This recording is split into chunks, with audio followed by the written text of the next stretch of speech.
La idea de campo eléctrico y de las líneas de fuerza que lo constituyen fue propuesta por el físico inglés Michael Faraday, denotando con ello su gran intuición científica. En contraposición con la idea de fuerzas de acción a distancia, la propuesta de Faraday permite explicar de mejor manera la interacción entre cargas eléctricas, entre otras cosas, y es parte fundamental de la teoría electromagnética. Faraday no pudo formalizar matemáticamente la idea de campo, acción que le correspondió a uno de sus más destacados discípulos. Me refiero al físico escocés James Clerk Maxwell.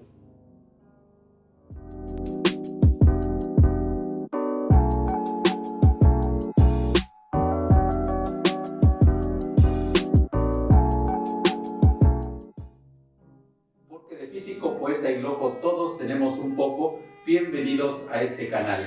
Hoy hablaremos del campo eléctrico y el cálculo de su intensidad en diferentes puntos. Recordamos que el campo eléctrico es el espacio que rodea a toda carga eléctrica. El campo eléctrico se representa por medio de líneas de fuerza, las cuales son líneas o son flechas que se mueven y que están determinadas por la forma como se movería una pequeña carga de prueba. Recordando que la carga de prueba es una carga de valor pequeño para que su propio campo no altere el campo que estamos estudiando y por convención siempre es positiva. Otras características de las líneas de fuerza es que estas nunca se cruzan, porque si no, entonces no habría una dirección determinada para el campo en un punto específico.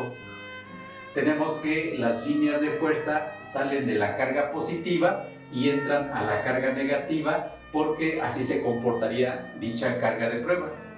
Tenemos que las líneas de fuerza son proporcionales a el módulo de la carga. Entre más grande sea el valor de la carga, pues tenemos que dibujar más líneas de fuerza. Tenemos además que otro aspecto importante es que el vector intensidad de campo eléctrico siempre es tangente a la línea de fuerza asociada al punto en el cual estamos calculando dicho vector intensidad.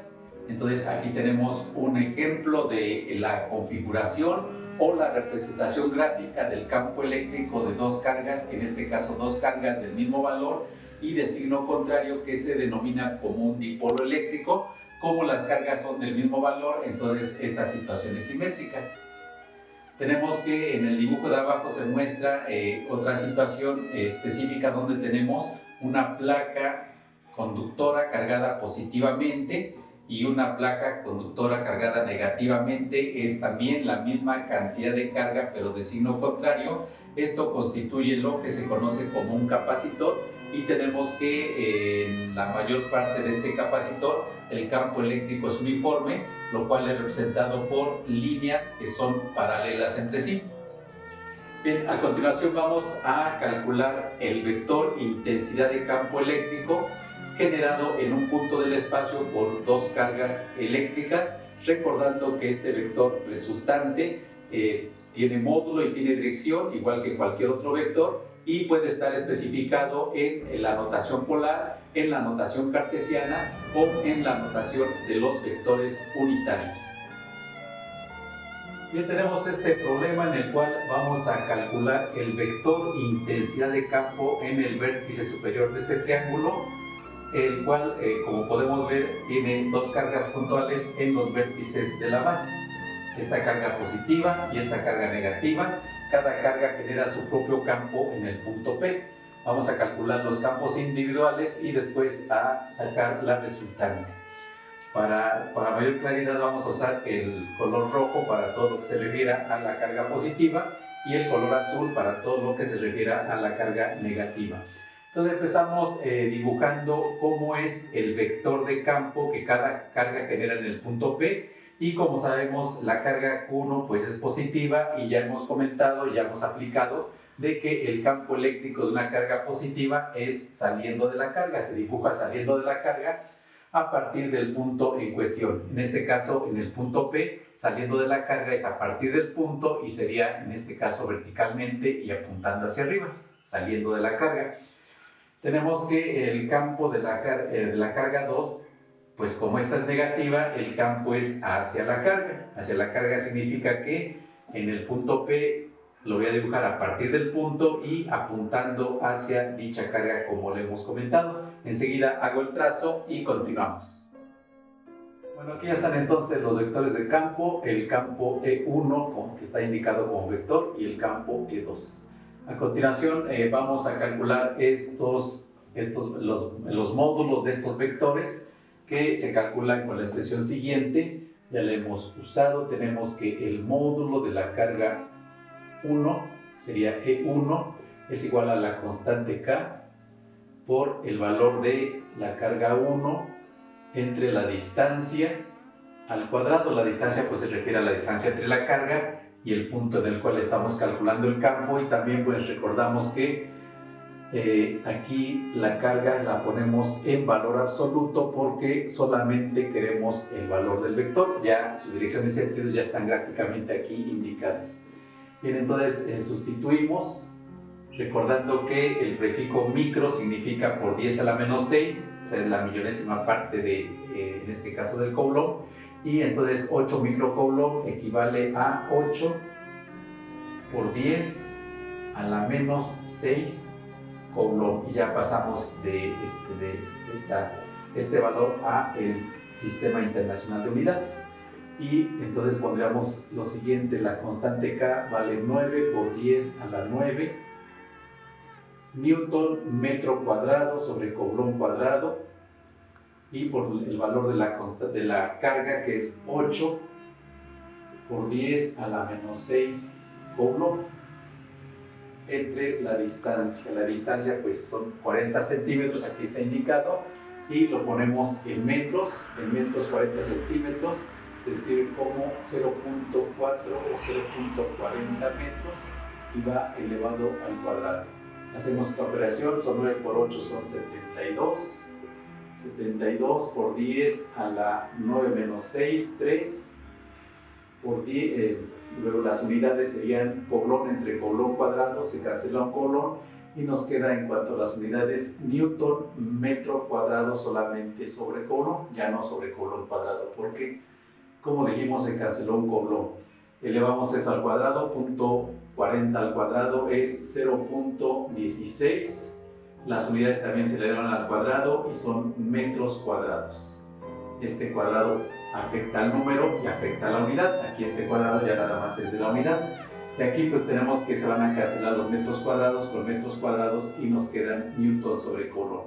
Dividimos 72 por 10 a la 3 entre 0.16 y nos da 4.5 por 10 a la 5. Tenemos que esto vale 4.5 por 10 a la 5 newton sobre coulomb, y ese es el módulo de este vector de campo generado por la carga Q1 positiva. Bien, ahora vamos a calcular el campo de la carga 2, que es E2. Tenemos pues el valor de la carga, pero no tenemos la distancia de la carga al punto, pero la podemos obtener porque nos damos cuenta que estamos en un triángulo rectángulo del cual conocemos este cateto, y nos faltaría la hipotenusa, que es la distancia que necesitamos. Entonces calculamos esa distancia con el teorema de Pitágoras.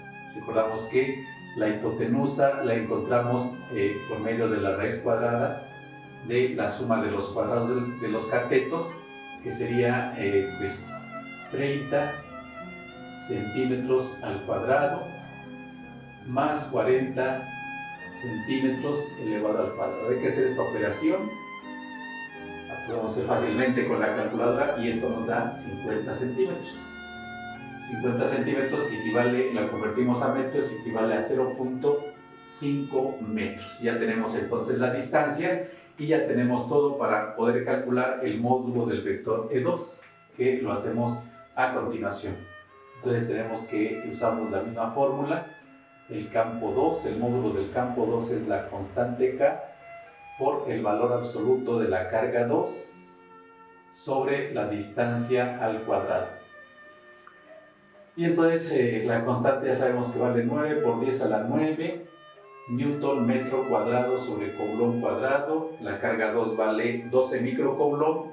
Bueno, en este caso negativo, pero dijimos que en valor absoluto, por lo tanto la ponemos positiva, que sería 12 por 10 a la menos 6 coulomb. Ya hice la conversión de microcoulomb a coulomb. Aquí ya se maneja en las unidades del sistema internacional.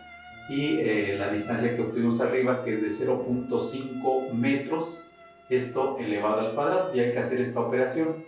Entonces aquí el signo, como ya comentamos, el signo está considerado cuando dibujamos el vector. Este vector apunta hacia la carga, debido a que la carga es negativa, y en ese momento estamos tomando en cuenta el signo de la carga, y aquí nada más queremos conocer el valor de dicha carga. Entonces hacemos esta operación y eso nos da 4.32 por 10 a la 5.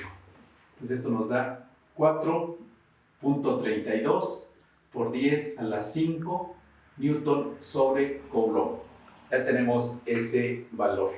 A continuación necesitamos conocer todas las características de este vector. Ya conocemos los módulos, pero nos faltan las direcciones. Para eso vamos a trazar un sistema de coordenadas aquí en el punto de incidencia, en el punto donde está el origen de los dos vectores. Ponemos el sistema de un sistema cartesiano para poder determinar la dirección del vector E1 y la dirección del vector E2, aplicando condiciones de geometría elemental. Una vez que ya hice los ejes de coordenadas, aquí está el eje horizontal o eje X, aquí está el eje vertical o eje Y. Entonces claramente veríamos que la dirección del vector E1, pues ya sabemos que la dirección del vector se mide a partir del lado positivo del eje X, que sería esto, y bueno, pues tenemos una dirección. En este caso estaríamos midiendo este ángulo en la dirección contraria a las manecillas del reloj, y evidentemente este es un ángulo de 90 grados, de tal manera que la dirección del vector E1 es 90 grados. Lo sacamos visualizando nada más la figura y lo anotamos por acá. La dirección es 90 grados para el vector E1. Para el vector E2 necesitamos calcular su dirección, y correspondería a este ángulo que, de acuerdo a la convención de signos para la dirección de los vectores, este va a ser una dirección negativa y va a tener un valor determinado que enseguida vamos a calcular. Entonces nos apoyamos en el triángulo rectángulo que está aquí en la figura, y podemos calcular este ángulo interno a dicho triángulo, y le llamo, por ejemplo, el ángulo alfa. Entonces vamos a determinar ese ángulo alfa que, pues como tengo los catetos, puedo usar la función tangente inverso, es decir, alfa es igual a la tangente a la menos 1. Recordamos que la tangente se calcula con el cociente entre el cateto opuesto y el cateto adyacente. Entonces tangente a la menos 1 de 40 entre 30. Hacemos esta operación y nos da el ángulo alfa de 53.13 grados. Alfa vale 53.13 grados, y nos acordamos de otro elemento. Aquí tenemos que vamos a ver cómo son estos ángulos, y tenemos que esta es una recta horizontal, esta también es una recta horizontal, y esta hipotenusa la podemos ver como una tangente que corta a esas dos rectas horizontales, y por lo tanto, de acuerdo a esa construcción, tenemos que estos ángulos se llaman alternos internos, y pues sabemos de geometría elemental que los ángulos alternos son iguales. Por lo tanto, la dirección del vector E2 es negativa y tiene un valor de 53.13 grados. 53.13 grados. Ya tenemos la dirección de los dos vectores. Lo anoto aquí. La dirección del vector E2 es 53.13 grados. Y ya conocemos ahora sí de manera precisa a los dos vectores. Conozco su módulo y su dirección, módulo y dirección, y los podemos, por lo tanto, a continuación escribir ya en la notación polar. Bien, entonces aquí están resumidos los vectores que acabamos de encontrar, ya están escritos en la notación polar. El vector E1, aquí está su módulo y su dirección. El vector E2 con su módulo y su dirección. También gráficamente queremos hacer la suma de estos dos vectores, lo cual significa que vamos a hallar su resultante. el vector resultante de esos dos vectores, y pues tenemos diferentes métodos para eso. Hay métodos gráficos y métodos analíticos. Dentro de los métodos analíticos tenemos el método del triángulo, que involucra a la ley de senos y cosenos, y tenemos además el método de componentes rectangulares. Vamos a usar en este caso el método de componentes rectangulares, el cual, pues aquí están dibujadas gráficamente las componentes rectangulares, por ejemplo del vector E2. Trazamos esta recta vertical y donde corta el eje X, ahí está su componente X, que se llama o se denota como E2X. Trazamos esta recta horizontal y donde corta el eje Y, hasta ahí llega lo que se conoce como su proyección vertical, que sería la componente Y del vector E2. Ahí están gráficamente las dos componentes rectangulares, y el vector E1 pues no tiene proyección sobre el eje X, y su proyección sobre el eje Y es el mismo. Vamos a hallar las componentes rectangulares.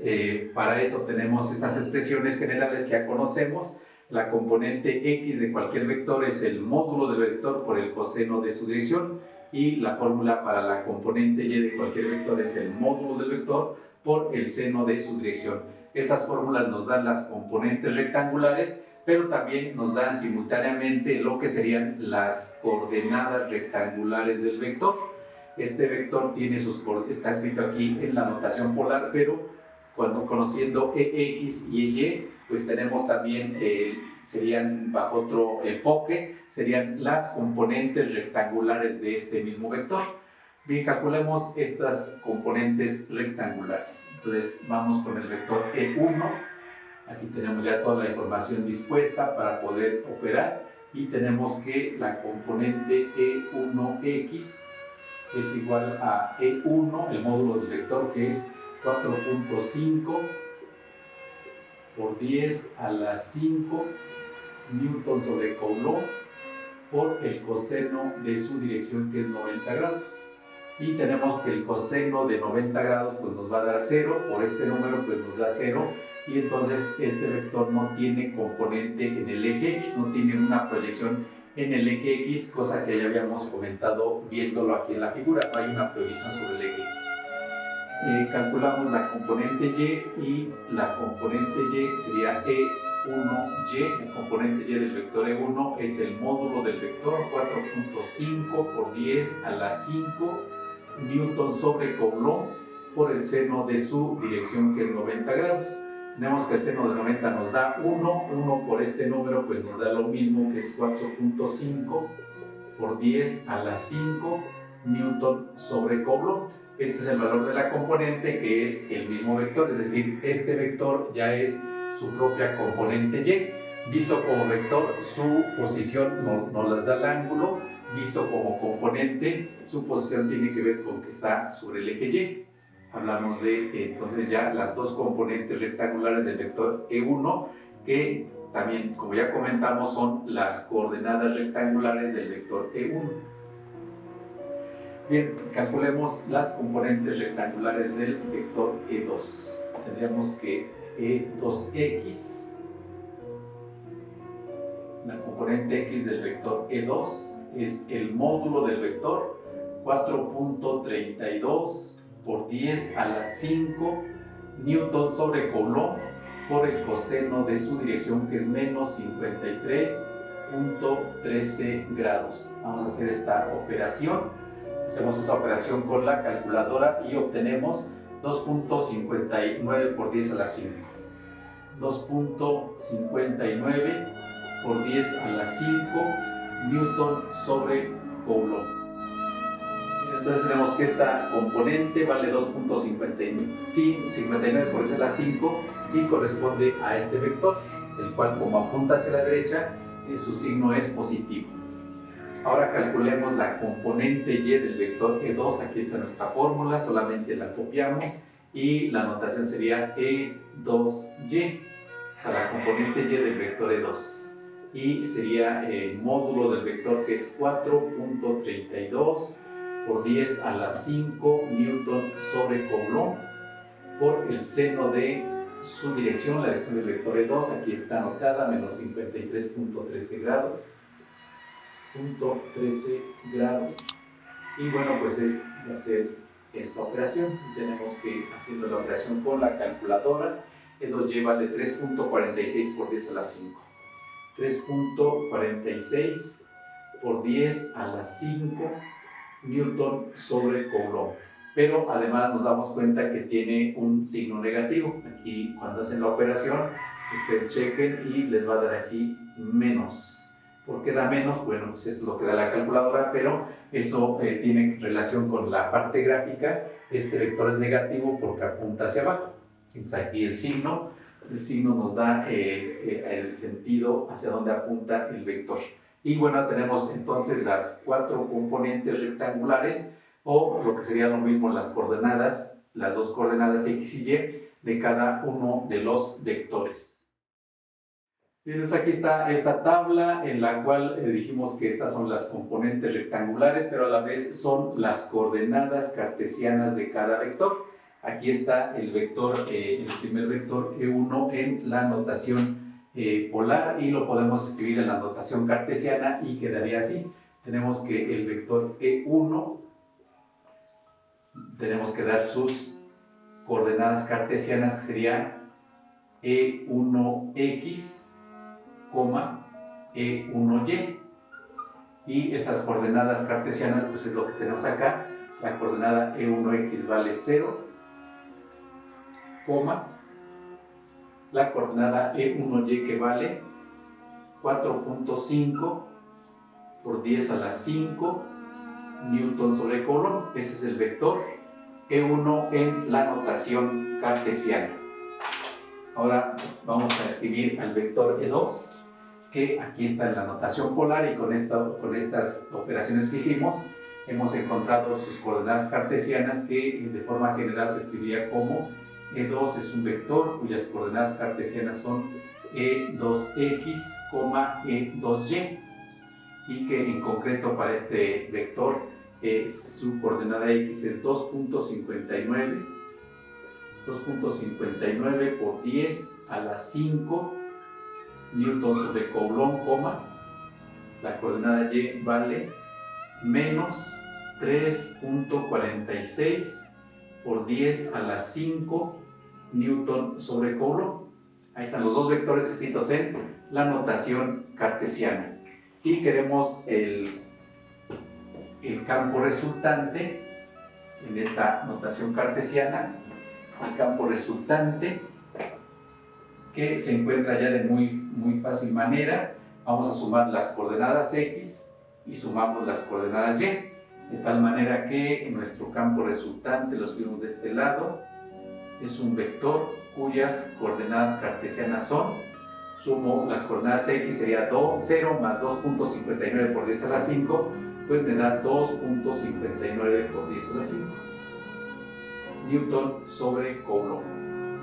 Y la coordenada y de este campo resultante, que es la suma de esto, que sería 4.5 por 10 a la 5 más menos 3.46 por 10 a la 5, pues es una resta, y que nos da un valor de 1.04 por 10 a la 5 Newton sobre Coulomb. Y esta es la resultante de nuestros dos vectores originales en coordenadas cartesianas. Las dos coordenadas cartesianas son positivas, es una coordenada positiva, y la coordenada y también es positiva, y bueno, pues ya tenemos aquí resuelto el problema en este sistema cartesiano. Es así como concluimos esta exposición, y como siempre te invitamos a seguir profundizando e investigando más sobre el tema, pues para llegar a comprender el amplio mundo de la física necesitamos construir paso a paso las bases de esta ciencia. De igual forma te invitamos a suscribirte a nuestro canal y a que nos regales un me gusta. Siendo así, nos vemos en el próximo video.